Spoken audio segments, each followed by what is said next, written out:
মরুভূমির তপ্ত বালির ওপর দিয়ে হেঁটে চলেছেন এক তরুণী, মাথায় ওড়না, হাতে পবিত্র ধর্মগ্রন্থ। তার পিছন পিছন হাঁটছেন এক তরুণ, তার হাতে বন্দুক।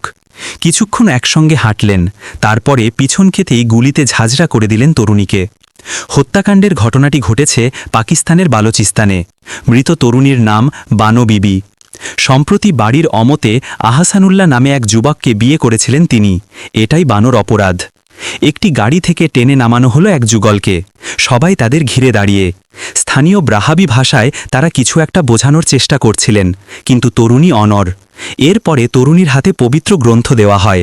তিনি এক যুবককে বলেন, আমার সঙ্গে 7 কদম চলুন, তারপরে না হয় গুলি করবেন। বানো বিবির পিছু পিছু কিছুক্ষণ হাঁটেন তরুণ। আচমকায় বানো থেমে গিয়ে বলেন, আপনি আমাকে শুধু গুলি করতেই পারেন, এর বেশি কিছু নয়। এরপরেই ঝলসে ওঠে যুবকের বন্দুক। বালির ওপরেই লুটিয়ে পড়েন বানো। উল্লাসে ফেটে পড়েন আশপাশের সবাই। আরও গুলির শব্দ শোনা যায়। পরক্ষণেই দেখা যায় তরুণীর পাশে এক রক্তাক্ত পুরুষও পড়ে আছেন। বানোকে হত্যার পিছনে রয়েছেন তারই বাবা ও ভাই। এমনকি মেয়েকে খুনের ভিডিও টিকটকে পোস্টও করেছিলেন। এটাই হলো পাকিস্তানের অনার কিলিং, মানে হলো সম্মান হত্যা। কোনো পরিবার বা সম্প্রদায়ের কেউ মনে করে যে তাদের পরিবারের সম্মান নষ্ট হয়েছে।